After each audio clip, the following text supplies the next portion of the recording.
Decision Diaries. Welcome to Decision Diaries. Today on Decision Diaries, we are going to be talking about the awesome decision to purchase an Airstream. And so I am so fortunate to have a very close friend and ex-coworker who I want to feel like I was part of that decision. I hope so. I was part of that story. So because it's about me. Anyways, so welcome, Karen Starrett. Welcome. Hi, Lynn. Thanks for having me. Yeah. So, okay. I have a feeling that you actually, because you're such a planner, that Mm. you actually started thinking about purchasing an Airstream and doing all your research way before you and I went out for tacos one day and had one of those, critical life conversations. So, when did you actually sort of start? When did this get in your head? Well, I probably started over a year before I actually bought my Airstream.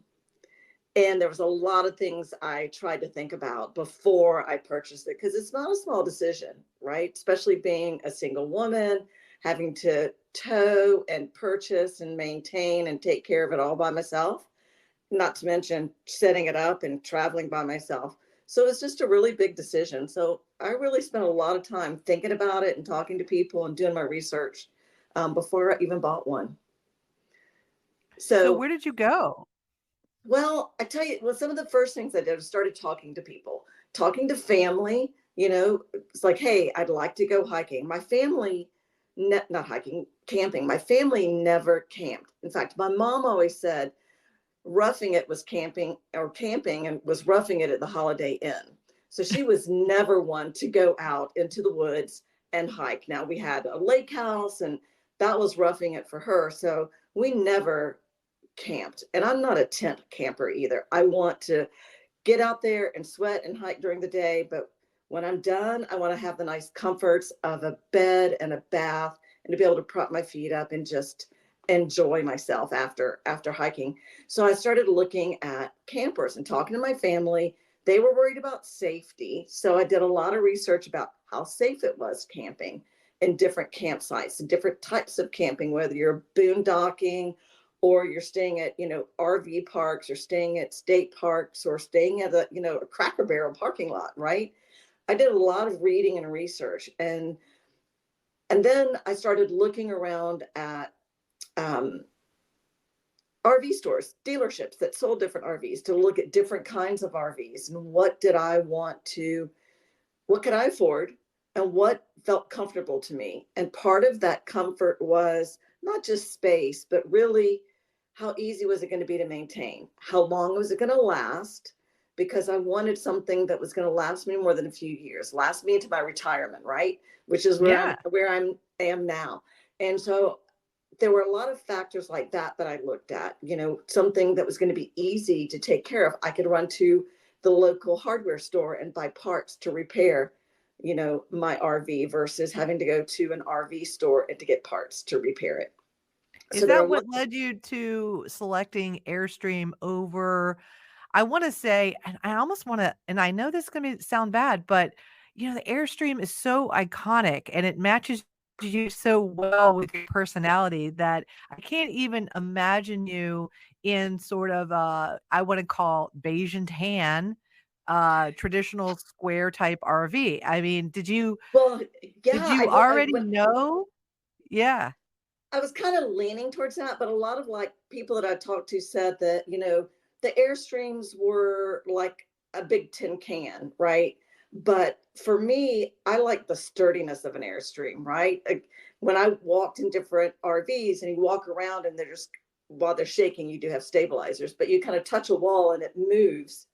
And some of the other campers versus you go into an Airstream and you push it on the wall and doesn't move. It was very solid.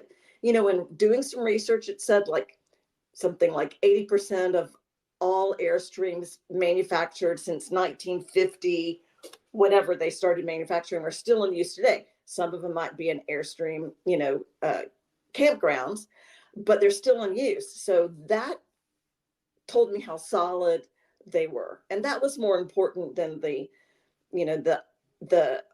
icon of an Airstream. Although it is pretty cool when you're driving down the road, you all just kind of flash your lights at each other's.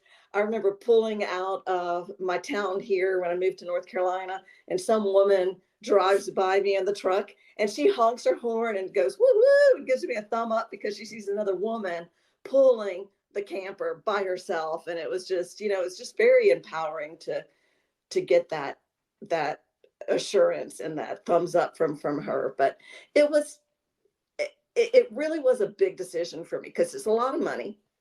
I wanted to be safe and I had to prove the safety to my family. And one of the things I did was actually take my mom with me on like my second trip. And so she went to a state park with me and one of her friends went with us. And she finally realized how safe they could be and how you still have to be aware whether you're pulling into a hotel somewhere or you're pulling into an RV park somewhere. You still have to be self-aware. And she realized how much fun it was and she can't wait to go back with me again.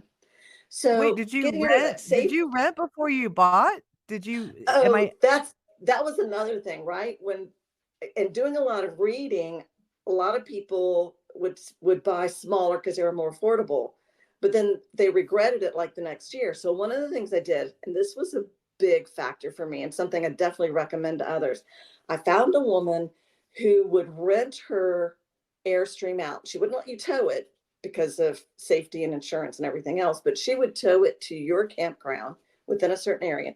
And I rented it for 2 weeks. And I worked from that campground for 2 weeks in hot weather, cold weather, sunny weather, rainy weather.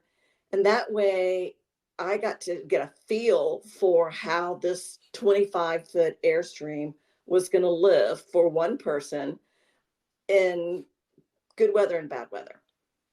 And Yeah, and what yeah, it that's was so like. practical. I really love that. I think, my family, we dove into this escape van with no camping tryout before we did it in California. And although Mm, we had some laughable moments because we had no camping skills, okay? yeah, So yeah, it was we jumped into the deep end, but with such, with such an expensive purchase, I love the idea of really, like, sometimes the idea can be better than the reality. So going out there and trying it first and being like, does this match like what my expectations are of what I need and everything about that. But the other part of the story that I think is really important to understand is that you knew enough about yourself that you knew you wanted to get outdoors. yes, And, and then you, I mentioned before, such a planner, such a planner. So it's not surprising that you took a bit of time before the day that you and I talked about it at the taco place. But I also want to give everybody sort of a sense of where we are at a moment in time. As you were researching this, was this 2020 or was this 2019? it was about 2 years before COVID. 2 or 3 years, yeah, 2 years before COVID, because I bought it and started camping in it a good year and a half before COVID hit. Once COVID hit, things became harder to buy RVs. The price just really shot up, and the campgrounds were less available. So I got in just at the right time for that. But yeah, so that was about. I guess I don't even know when COVID hit anymore. Do you? I Yeah, kind of like well, blocked that okay, out of my so mind. so I wanna provide a little story here about Karen and I. So Karen and I were working for the same company, and the company decided to offer the office space for those that wanted to return. And apparently, Karen and I, out of like 5,000 people, were the only people that wanted to go back because we hated working from home. And so, her and I were up on the fifth floor of a pretty much an empty building, about, I want to say, 25 feet or so apart. And so, she was the only person that would go to lunch with me, clearly the only person in the whole building that would talk with me. So we talked quite a bit, and I've referenced this taco moment, and I want to cue you up for the taco moment and see if you remember this taco moment. Um, so we're at this point where it's pretty lonely in the building, and we're talking about, how our families are and how we are personally dealing with 2020.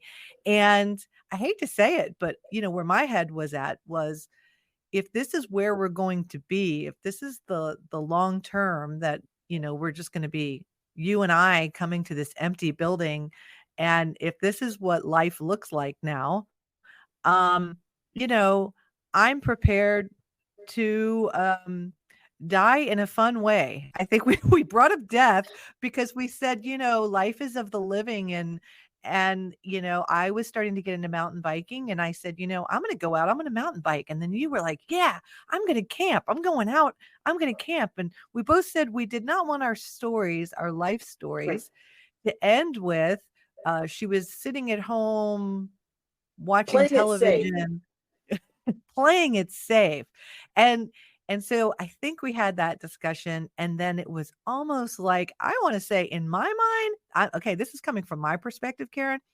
I felt like we had that conversation on a Monday, and you bought and had a plan for your Airstream like on a Wednesday. Probably so, because then, that goes back to that safety part, right? It's like I would rather die doing something I enjoy than sitting around the home playing it safe, waiting for somebody to go camping with, or just waiting for whatever. I just wanted to get out there and do it, you know? So, Yeah.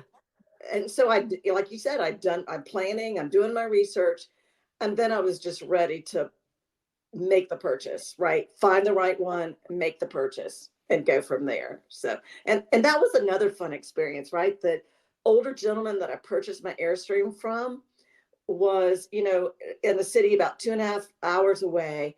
And I talked to him on the phone, and he basically interviewed me to make sure I was going to be a good person to buy his baby, his sanctuary, he called it, his Airstream from him, because he didn't want to sell it to just anybody. In fact, there was a guy he was talking to. He said, he's just really a jerk. He used some different words, but he said he was a jerk, and he just didn't want to sell it to him. And he liked me, but he made me practice connecting it to the truck, pulling it, backing it up, turning everything on and off, checking the safety pieces. He made me come down twice to test this out before he let me drive away with it. And he really taught me a lot as well. So I felt very comfortable when I pulled out of the storage area, driving that camper, pulling that camper and going on my first trip. So I'm very grateful for him Well, too. So I and was you really lucky. know, I think that's because Airstreams in particular have such a nostalgic value, and they're kind of like the VW bus community. I've heard the Yeah. same thing. If you want to buy a VW bus, prepare to be interviewed, prepare for the owner to be handing you their child, and their Mhm. child usually has a name. Did he have a name for his Airstream? They did not name it. We talked about that, and I have yet to name my Airstream. I thought about a lot of different things, but I just haven't put a name to her yet. So, and I don't name my vehicles either, my truck either. So, but for the most part, it's just she's my baby. I just Well, take my little baby with me.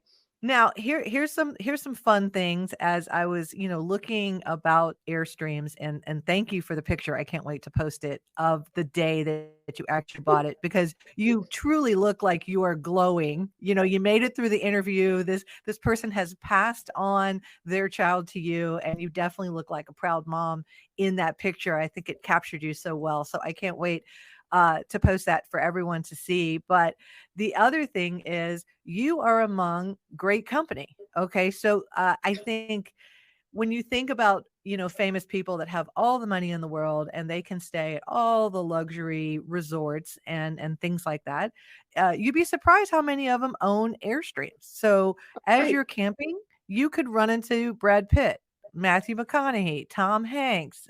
You could also run into Jason who Momoa.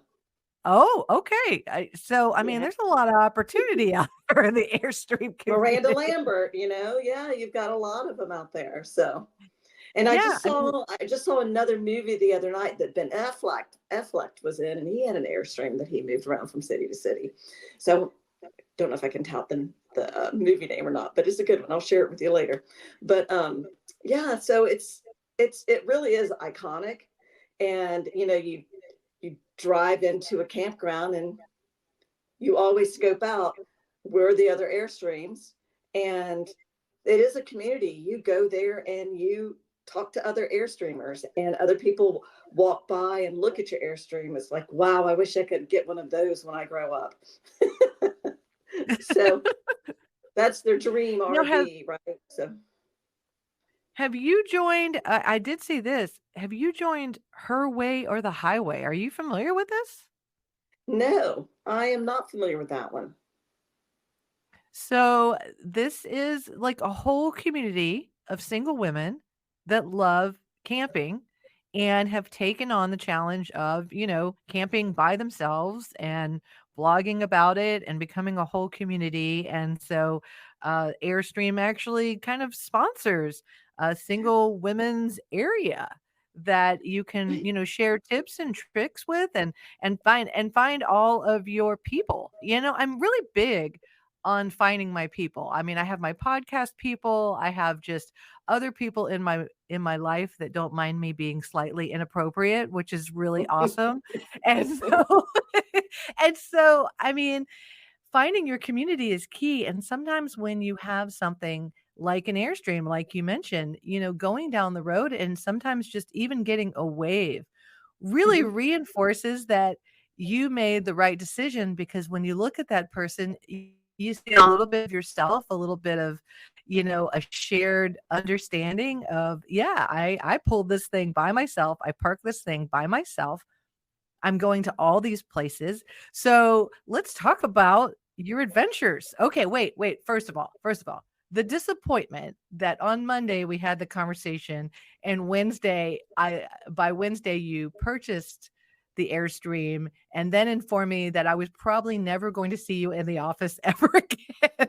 So I had to go through oh my God, where do I go now? Because I don't want to be in this building by myself. So, a little bit about I was happy for you, sad for me, happy for you. And so your adventure began pretty pretty early in 2020, I want to say, like at the tail end of 2020. So of your adventures, kind of give us a couple stories of fun times. Well, I tell you, one of the things I wanted to do, I thought about actually living in it full time. And and so I said, before I do that and just give up everything, land based and just be virtual full time, I planned a 3-month camping trip through the Carolinas and the mountains and hills of the Carolinas. And I met a lot of cool people. I found some cool sites where there were some people that were longer term, some people that were short term, but they had a lot of social events planned, so that every day at 5 o'clock they'd ring the bell and everybody would walk up to the fire pit with their cocktail and talk about the day and the hikes. So that was a great way for me to meet people and not feel isolated. And some of those people I still communicate with, and they've invited me to come stay with them, or park my camper in their yard or meet them at some other campsite. We'll send text messages at the holidays, at Christmas cards and things like that. So it's been a great way for me to meet other like-minded people and get good tips on where to go, what trails could I go to and feel safe by myself, besides using some of the apps, just really talking to people about it.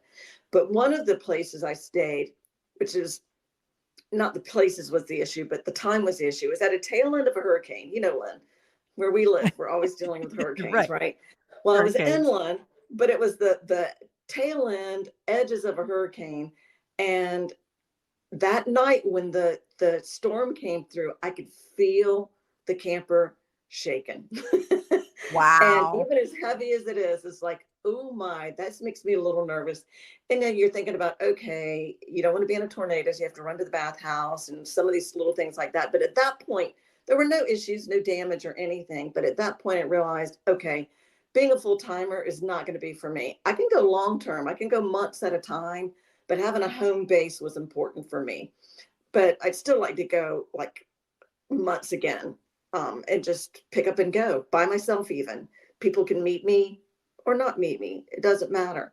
But those were two of the stories, right? Always meeting people. There's a sense of community, whether you're with other Airstreamers or whether you're just with other like-minded people who like to go hiking and camping. And I don't call it camping, Lynn. Just like I'm a planner, I also don't like to rough it. I'm a glamper. I don't camp, I glamp. So, So when you but talk about meeting, people, meeting you, you mean you inviting me to meet you? oh, yes, yes. And we've talked about this. You coming up there sometime, you can always bring your trail bike, right? And come stay with me and you can go hit the bike trails and I can go hit the hiking trails. So, or we can just both go hike together. I'm not going um, trail bike riding. Sorry. I end up with too many like scrapes and cuts and flipping over the handlebars and stuff like that. That's just not me. I trip over my own 2 feet. I definitely can't ride on a trail bike. But Well, but one of yeah. the things you and I talked about was, death by bear. You know? Oh, You I were know. I said to you, I said, "What's the worst that can happen to you? You get mauled by a bear." And here's the thing about being mauled by a bear. At the time you're mauled by a bear, I mean, I imagine it's pretty horrible. But I mean, death always is pretty horrible. But your Yeah, story to your family is like, "Oh, she got mauled by a bear while hiking." Well, that's like interesting. That's way more interesting than we found yes, her 5 days later with a remote control in her hand. So exactly. have you when you hike, as you're hiking, do you think about that conversation? You have a big stick with you? You ever seen a bear? Well, I have seen fresh bear poo on the trail, and that makes me a little nervous because I look around to see who might be slower than I am on the trail because I do not want to be the slowest person on the trail. But I have like whistles, I have a little bear bell just to make noise as I'm going through the trail. But I also make sure I'm not going on like low traveled trails. I want to at least be moderately traveled trails. That way I feel safer. You know, I think you don't watch as many crime TV shows as I do. You may watch some, but not quite as many as I do. So that's my I don't other think I fear. would. Like, Yeah. yeah, all those serial killers on the trails you joke around about or you see on TV. You know, I just have my whistle. I have my GPS on my phone. I have my in case I go missing file that, my daughter knows where I am and how to get access to all of my stuff, if I go missing so that hopefully people can find me eventually or parts of me eventually. So, Well, I've been told that, after you turn 50, we're just not targets, Karen, and it's yeah, I'm not that it's sexy babe on the trail. I can tell you that for sure. I I think I know. think someone looks at me and they go, "I know I can outrun her, but am I gonna have to listen to her talk a whole bunch? I don't know. Maybe I just pass."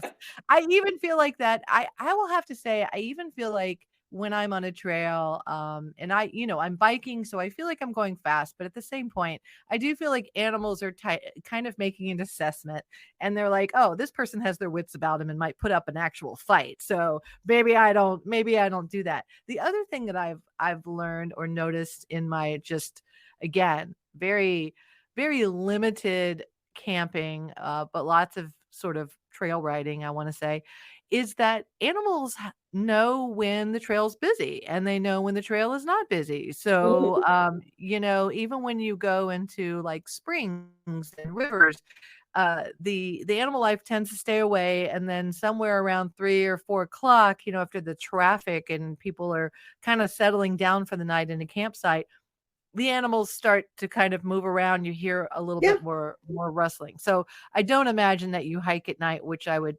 consider to Oh be, no. prime time for being attacked or abducted. So now, okay, we do have to mention that you're a nice looking single woman. And so with Matthew McConaughey, Brad Pitt, who knows who else out there, is there like a dating Airstream scene? Is there like have you looked into anything like that?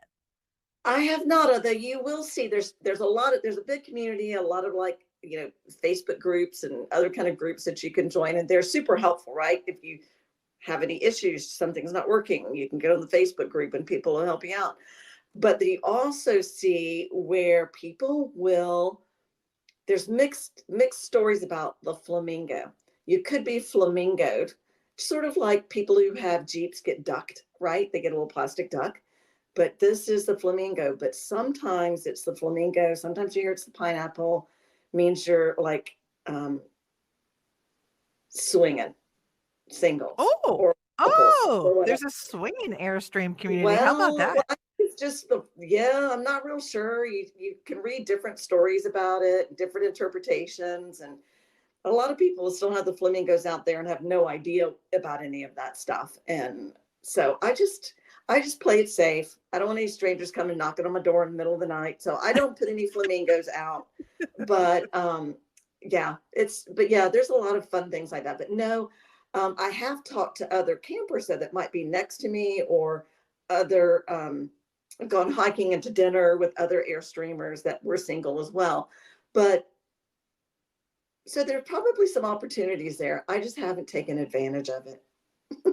Well, I'm glad you brought up the flamingo and pineapple. And, we're always trying to be somewhat informative on this podcast. And it's amazing to me, people don't know about these little symbols like flamingos, pineapples, pineapple mailboxes that you're like, I just like pineapples. And then you find like, why is this person knocking on my camper? So I think sharing that is really important. Although I don't know if there are levels of flamingo like like, "Hey, I'm single, but, like, this requires, like, a camp date by the campfire. Don't come knocking." And I wanna say that, the older I get and the more that I think to myself, if I outlive my husband, um and I date again like my father who, outlived my Mhm. mom. Uh, yeah, I might buy an Airstream and put a little flamingo out. I have nothing to lose. When they make those like patio lights, the string lights with little flamingos all over them, I've thought about getting them and putting them on my awning, right? And just deal with whatever happens. But it's just it could, it's just kind of fun. It's good fun conversation. You sit outside and you walk your dog and you have your, beverage with you and it's just a good way to meet different people. Now, So, do you have any specialty drinks or special camping food that you like? And I don't know, you probably didn't, listen to the other podcast about Escape mm, Van, but I mentioned this story about how I ordered pizza delivery at a campground, and I was next to someone who was an avid camper, and she was just disgusted with me. But so she was like, "Who ordered the pizza delivery?" I was like, "Look, my family doesn't know how to do this, and we ordered the pizza delivery. It cost us like $100." But do you have like a special drink? Like when you head to the campground, does everybody go, "Oh my gosh, it's Karen and Karen's special drink or special recipe"? You have any concoction you like? oh, well, I try to go to different places every time so that I can explore and see different areas of the state or the country when I go. So I don't have a regular campground I go to all the time, but I do have two favorites. One is like Crown and Ginger when it's cold out, and there's nothing like a Crown and Ginger sitting by a campfire on a cold night with the blankets all over you. And then if it's warmer, it's just got to be more of my like sort of like a lemon drop martini over ice because it's a little too cold out there. But so those are my two go-to. So I have like one whole cabinet in my camper is my liquor cabinet when I go traveling. So I make sure I have plenty of like wine, vodka, and Crown whenever I go camping. Because after you've been hiking and you're sore and you're hurt, you just want to sit down, take a shower, sit down, and enjoy the beauty of the outside and the sound of the birds and trees with the leaves rustling, and just take it all in. Now, is there any sort of Airstream bartering group or like part of the Airstream community where after you leave a campsite, you go up to that other Airstream and you're like, "Here's some leftover stuff out of my camper," or do you just take everything back and back home with you? Do you give away any of your, like, food or your drinks or, maybe barter with other people? I've never had anyone do that with me, and I've never done that either, right? I mean, I think I don't try to overpack for one, right? Because you're always thinking about weight when you're towing, especially going down mountains. So I never really overpack. I usually keep it pretty light and then find like the grocery store that I can go to if I'm staying somewhere for a long term. But usually it's just some fresh fruit and a steak or chicken and just enough to get me through the time so I don't have to carry a lot back and forth. So Oh, no, okay. All right. yeah. Okay. Well, and then here's another thing I heard about. I heard about this from one of our previous coworkers at the last company you worked with me, that it's a real deal that Airstreams can roll, and and there can be some mishaps if you're not careful, if you park your Airstream on kind of an incline and you could have that little. I actually used to read a book to my children about a camper rolling down a mountain. Is Has that ever happened to you? Oh gosh, no.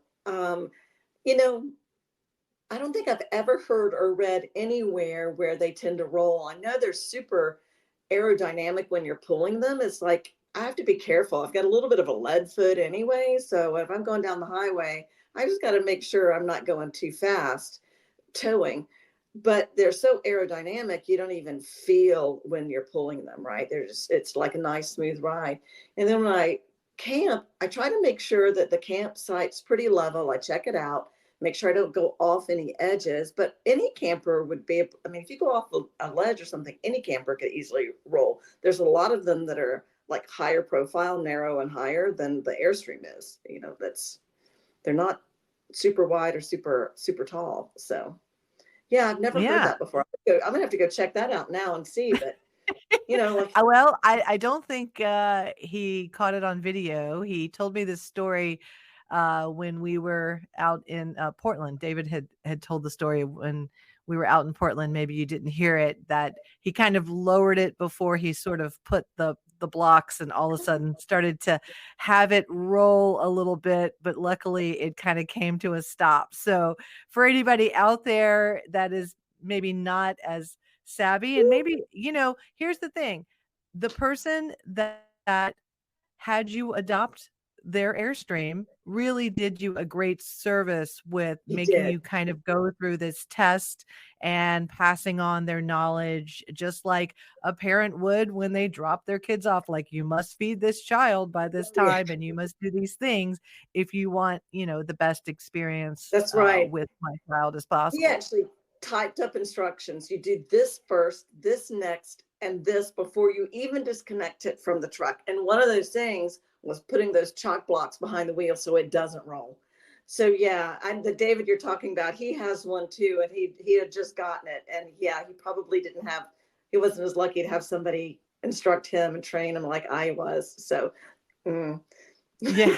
Can you imagine that you've nightmare. purchased this, like, great Airstream, and then all of a sudden and then you're trying to grab for it, like, as if you could actually stop it from 300,000 pounds. going? Oh my gosh. No, I have I had don't it know. like I have been on some uneven areas and you've got these little Lego blocks that you can put it on to make it a little more level. And it kind of slipped off one of the Lego blocks, and that kind of freaked me out a little bit. But I just this is one nighter, and I didn't need to run anything, so I just left it and cranked it up the next morning and pulled out. So, but yeah, so you Alright. do have to be So careful. you have a few things that I'm sorry, but you've gotta get this done now, Karen. Now that you are full-time and you are in the retirement, working part-time at a place you wanna work at when you wanna work, you've got a couple of things that I'm sorry you have to do now since you've left me Okay. behind. You've got Huh. a name. You gotta give your girl a name. Your Okay. girl's gotta have a name. Um, you know, you I would join the community of Her Way or the Highway. I swear as I read it, it just reminded me of you. I actually thought it was you at first, because the picture looked a lot like you, and I'm like, "Karen's holding out." She's like running a whole community on the side, so Well, I would Lynn, say join that. I thought about when I'm traveling and I'm doing some things by myself. I thought about like doing some video recordings on, how to do certain things and showing people how to do it. As a female, like if I can do it, somebody else can do it. So I thought about that, but you know me being camera shy. I need to take you with me, teach you, and then let you make the recording and post it. How about that, Lynn? Oh, well, if you bring me and I have to actually my husband would say, "I don't think you want her backing up your No, Airstream." But, you of course, I'm happy to, like, put those chop blocks. I'm also happy to field, anybody who any suitor that would be coming your way if you put the flamingos out in front and you need me to screen the people coming through for serial killers or anything else to make sure that they're worthy of my friend Karen to date at the campground. I am also your girl. And if something were to ever happen to my husband, I mean, just even knowing that I was going to talk to you today, I dreamed of Airstreams last night and I looked at Airstream pictures and I mean, how adorable are these things? I mean, they are just so adorable and I think you have to be cool to own one. I don't even know if I fit the qualification for coolness to absolutely own do. one, but it is something, I mean, I'm glad you realized you didn't wanna actually live in it full time, but you are part of a cool community. So, here we are. I want you to let everybody know, like, tell them what they're missing out on. Tell them this isn't how hard was this decision, and what is your advice if someone is, like, on the fence, they're either retired or they're single, and they're thinking to themselves, "I am almost there, but" what would you say? Well, there'd be a couple things that I would say. Think about what you want to do in an Airstream, where you want to go, and really get those expectations clarified and try it out.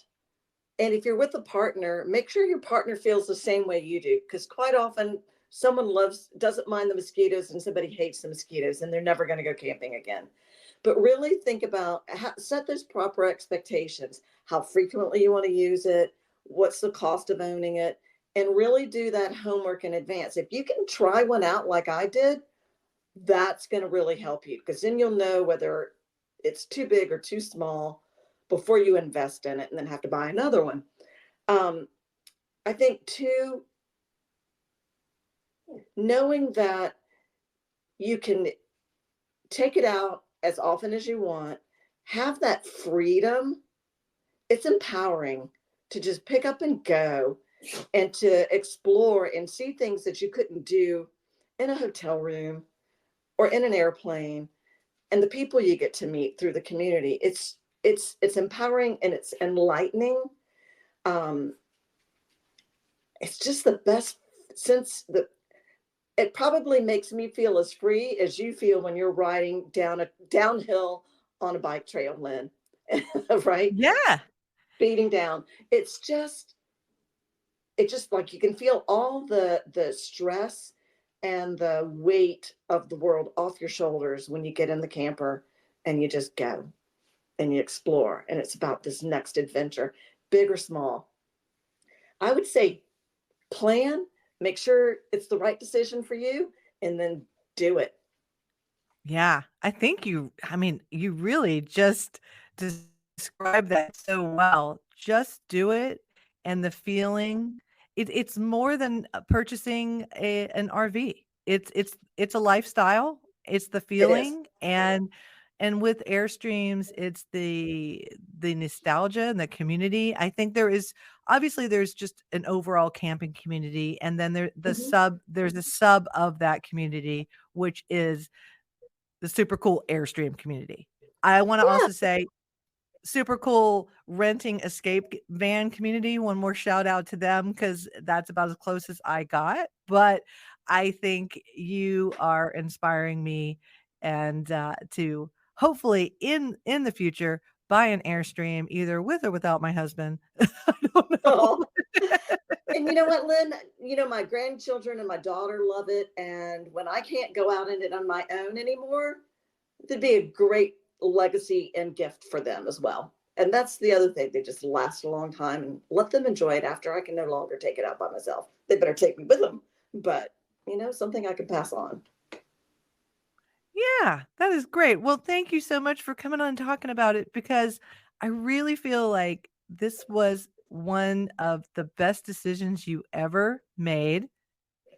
And I hope that I was one of the people that pushed you into spending a bunch of money and getting this feeling because I feel like you just glow whenever you talk about it. Yeah, Lynn, that lunch, that taco lunch definitely like pushed me over that decision to yes. So, and I appreciate all of your support and encouragement. It's like, you know, yes, Karen, you can do this, you know, but you said I'd have to bring you with me. So we're still waiting on that. So, Well, let's get together and do that. So, real quick, everyone, if you want to see a picture of Karen glowing on the day that she purchased her Airstream, you can see that on my website, decisiondiaries.com. Also, put, I don't know if you have a helpful link of where people might be able to purchase an Airstream. Happy to post that as well.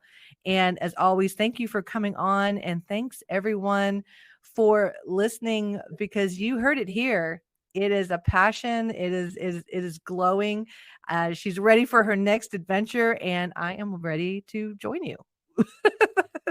Inviting myself. thanks, Lynn.